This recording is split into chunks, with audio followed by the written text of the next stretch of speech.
but maybe the more pigment was the way to go. Hi guys, it's Bill and welcome back to my channel.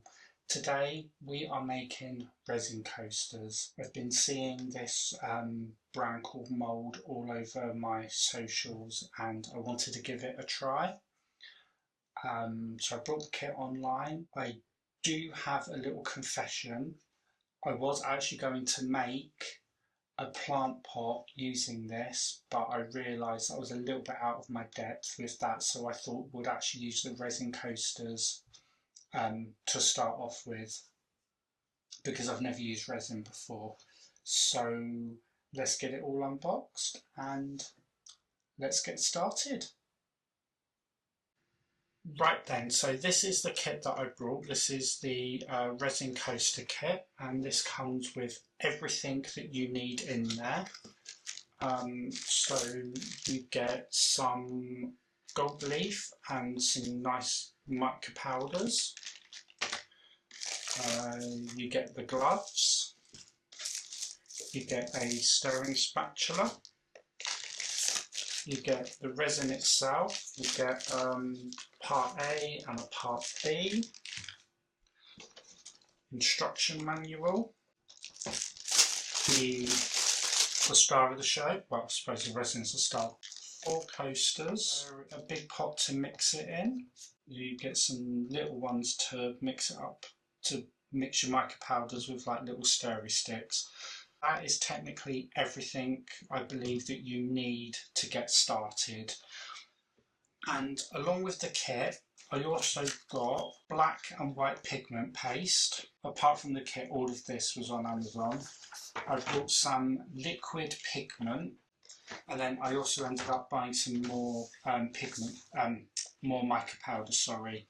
The reason I'm doing this project is because I made some mugs for some of my friends, but to give you an example of what it looks like, this was mixing the sublimation ink together to make the purple.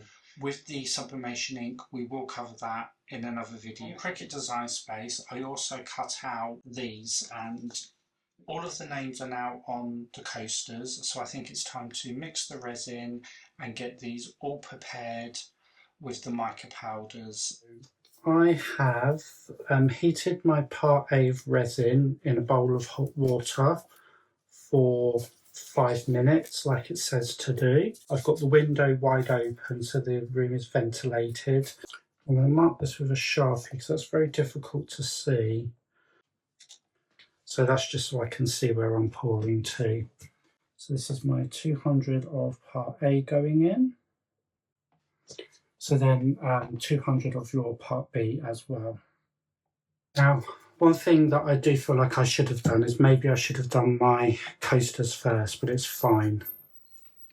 So now you have to mix this for, like I said, I think it's something like 3 to 5 minutes, making sure you're stirring all around the corners. You're supposed to stir slowly, and it's supposed to go cloudy and stringy, and then once it's all been mixed in thoroughly, it should then go clear. So I will come back to you when this has been totally stirred in. Okay, so I have been stirring this now for 5 minutes. I think that's all nice and clear, so we'll let that stand for 5 minutes to degas. So then we will move on to this part. So with this kit, you seem to get quite a lot of mica powder. So I'm just going to use a cotton bud to burnish this onto the names. And then what I'm going to do, I'm going to put some around the edge. Now maybe this is why you use a paintbrush. But you know what? My style is messy, so I don't mind. And the next one I'm going to do is the name channel. Okay, so now I need to get these inside bits out, and this is how I'm not really entirely sure how to do it.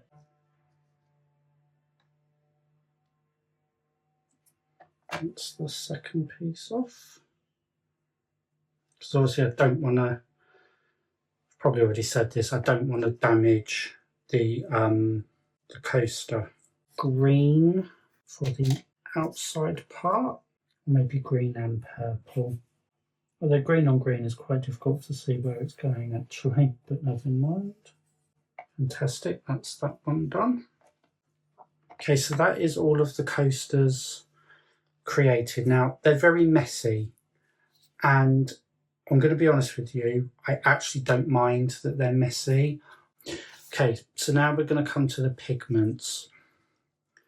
And what I'm going to do is I'm going to put a tiny drop all over the place. And I don't want the pigments to overpower stuff, so maybe some of these have got too much on. Why not? Okay, so those bits have been done. I'm going to move that over to the side for the moment. So my resin is actually getting warm, so I think I need to hurry up, right? Kind of forget that with resin you only have a limited finite amount of time.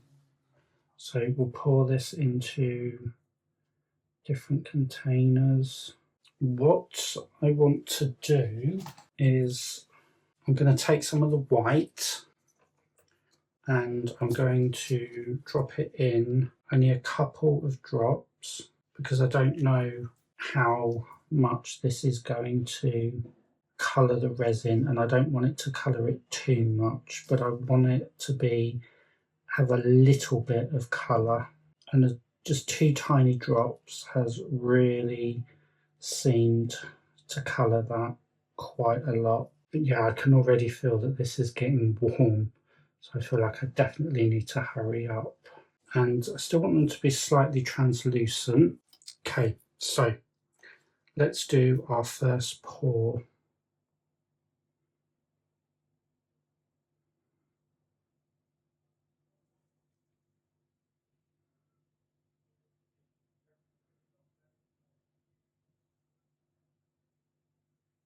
So that's one. Sorry, I've just hit the camera. Sorry, it doesn't help with my hands over the thing. That's 2.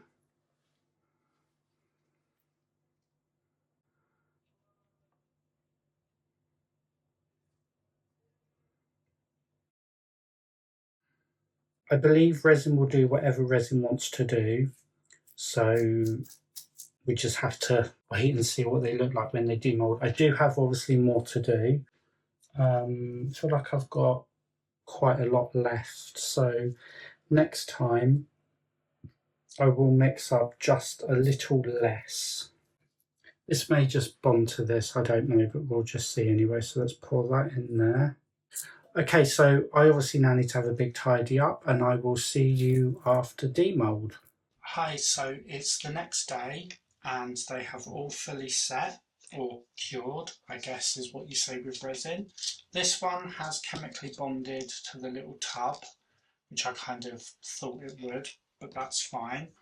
But these ones, yep, they seem all fully set, so let's unmold them. Kind of excited. Let's see what these look like. Okay, so that's the first one, the channel one. They have a little lip. It's a little bit messy, but you know, it's very much my style. The mica powder seems to be 100% in there. So that's that one. Then we'll try this one. And this is my friend Sarah, and this is the red one. The red one, I just like little love hearts. Spiros's. I really like that one as well. And then Philos's. I always get his name wrong, I do apologise. And that's his one's come out. actually, I really like the mica powder around the outside. Off camera, I did another 4 coasters, and I did things a little bit different with this one. First of all, I mixed up way too much resin. I ended up pouring it into this plastic container, and what I did is I made a box to cover it so we wouldn't get any dust or anything in there, and the top squished down onto this and it chemically bonded, and I was like, damn it. And when I pulled it off, this came off, but I love it, so I can use that for printing, which I think is fantastic. It's like a happy accident, so you may be seeing that coming up in some more videos. But onto the resins. So yes, I did do this slightly different. What I did is I poured in a little bit of clear, then I dropped the liquid pigment onto the clear. This one I'm really excited to see, and I'm going to do that last. But all of these are blue, and all of these look very kind of similar. Now, I did have a bit of overspill, so let's see what this one looks like. And also as well with the overspill, I did buy a deburring tool on Amazon, but unfortunately, rather than getting it delivered here to my house, I thought I'd get it delivered to the shop at the end of the road, but they close at 2:30 and it's a bank holiday Monday, so I'll have to deburr these off camera. That's if it even works, I'm sure it will. And let's see what this one's like. And yeah, so these are very, very similar. And let's try this one. And yeah, these are all really, really similar. Now, the only thing that I did different is that this was the first one that I did, and I put more pigment in, and then I went less on this pigment because I thought it was going to overpower, but maybe the more pigment was the way to go. But I guess we'll do it and we'll see. I think out of all of them, I mean, first of all, purple is my favourite colour, but I think that was probably the more successful one. I love them all. I think they're all really, really unique. But I think this one, Detours, is my favourite one. I love the back as well. So first time using resin, definitely will be using it again. May have already mentioned, I do have a plant pot project that I'm going to be working on that will come out later in the year because I need to save up to buy the materials for it. But for now, these are the coasters. I feel like the second lot that I did was probably more successful than the first lot, so definitely a big learning curve there. I think it's a great project to make name coasters for people. Okay, that just leaves me to say thank you for watching, and thank you for watching to the end as well. Please do like, share and subscribe, and I will see you in the next one.